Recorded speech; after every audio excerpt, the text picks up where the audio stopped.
but a broad representation of the community.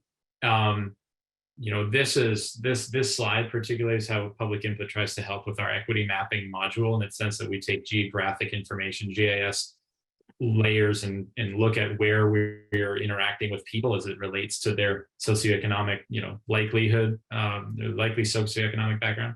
But there's way more to it. And so are there any things that you'd like to add that we've already talked about to the conversation around involving broad representations, and maybe trying to figure out what good looks like, when you can say, yeah, we've done a decent job of getting that representation. If I'll hand it back to you, Elizabeth, if that's something you want to add to, for sure. Again, something that we are trying to get better at. There were a few things that came out of COVID that ended up being really helpful for advancing our public involvement. And one of them kind of relates to something that you said, Tracy, which is that as all of the departments in our state were trying to work together because we each had different pieces of what needed work, we developed a relationship with the Division of Multicultural Affairs.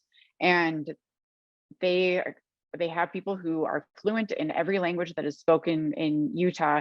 And the Department of Health and the Division of Multicultural Affairs did so much work, because it was literally life or death imperative that they figure out how to communicate with each of these different groups, people who speak all these different languages. And so one thing that we've done is just say, like, hey, we don't know this, but we know some people who can help us, who can give us some clues, who can make invitations for us. And we're benefiting from the inverse of what Tracy was talking